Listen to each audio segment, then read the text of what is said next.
అందరికీ నమస్కారం. ఈరోజు గౌరవ ముఖ్యమంత్రి జగన్మోహన్ రెడ్డి గారి విజయవాడ రోడ్ షోలో ఆయన మీద రాళ్ళు రువ్వి ఆయనకి గాయాలపాలు చేసినటువంటి ఘటన మనందరం కూడా చూసాం. ఈ ఘటనని తీవ్రంగా వైఎస్ఆర్ కాంగ్రెస్ పార్టీ నాయకత్వం, రాష్ట్ర వ్యాప్తంగా ఉన్నటువంటి వైఎస్ఆర్ కాంగ్రెస్ పార్టీ కార్యకర్తలు, అభిమానులు, ప్రపంచవ్యాప్తంగా ఉన్నటువంటి జగన్మోహన్ రెడ్డి గారి అభిమానులు అందరం కూడా తీవ్రంగా ఖండిస్తూ, చంద్రబాబు నాయుడు ఇప్పటికన్నా ఇటువంటి పాతకాలపు రాజకీయాలు, ఫ్యాక్షన్ రాజకీయాలు, ఇటువంటి దాడులు చేస్తే జగన్మోహన్ రెడ్డి గారు భయపడతారు, వైఎస్ఆర్ కాంగ్రెస్ పార్టీ నాయకత్వం భయపడుతుందని చెప్పి అనుకుంటే వారి అమాయకత్వం. గతంలో ఇదే విజయవాడ ప్రాంతంలో వంగవీటి మోహనరంగ చావుకి, ఆయన మరణానికి, ఆయన హత్యకు కారకులైనటువంటి ఇదే తెలుగుదేశం పార్టీ ఇప్పుడు మళ్ళీ తిరిగి జగన్మోహన్ రెడ్డి గారిని మీద దాడి చేస్తే జగన్మోహన్ రెడ్డి గారు వెనకడుగేస్తారు, లేదా ఆయన రోడ్ షోలు మానుకుంటాడు, ఆయన సమావేశాలు మానుకుంటాడు అనుకుంటే అమాయకత్వం.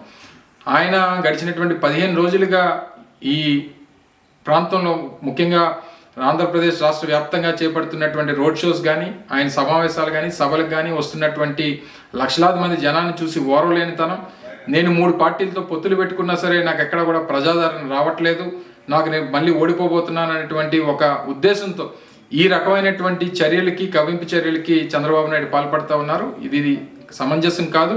ప్రజలు, ప్రజాస్వామ్యం అన్నిటికంటే గొప్పది. డెఫినెట్గా రేపు రానటువంటి కాలంలో, రేపు మే 13వ తారీఖున జరగబోయేటువంటి ఎన్నికల్లో మళ్ళీ 2019 ఫలితాలనే ప్రజలు రిపీట్ చేస్తారు. జూన్ 4వ తారీఖు తర్వాత ఈ రాష్ట్రంలో మళ్ళీ తెలుగుదేశం పార్టీ అనేటువంటిది లేకుండా చేసేటువంటి బాధ్యత కూడా ఈ రాష్ట్ర ప్రజలు చేస్తారు.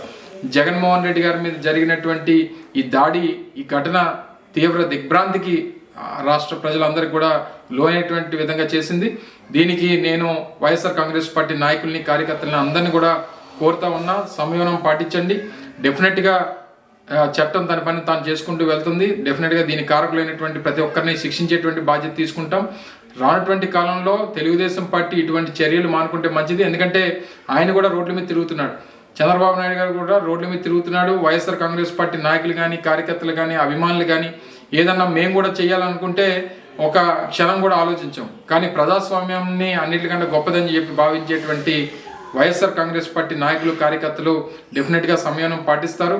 ఈ ఘటనని తీవ్రంగా ఖండిస్తూ రేపు రానటువంటి కాలంలో జగన్మోహన్ రెడ్డి గారి తాలూకా నాయకత్వాన్ని ఆశీర్వదించమని ప్రజలందరూ కూడా కోరుకుంటూ, ఆయన తాలూకా సిద్ధం సభలు కానీ, రోడ్ షోలు కానీ ఈ రకంగానే కొనసాగుతాయి. పెద్ద ఎత్తున ఇంకా లక్షలాది మంది ప్రజలు వస్తారు. రేపు మళ్ళీ వైఎస్ఆర్ కాంగ్రెస్ పార్టీని ఆశీర్వదిస్తారని చెప్పి బలంగా నమ్ముతూ, ఈ జరిగినటువంటి ఘటనని మరొకసారి రాష్ట్ర వైఎస్ఆర్ కాంగ్రెస్ పార్టీ ప్రజలు, కార్యకర్తలు, నాయకులు, అభిమానులు అందరం కూడా తీవ్రంగా ఖండిస్తా ఉన్నాం.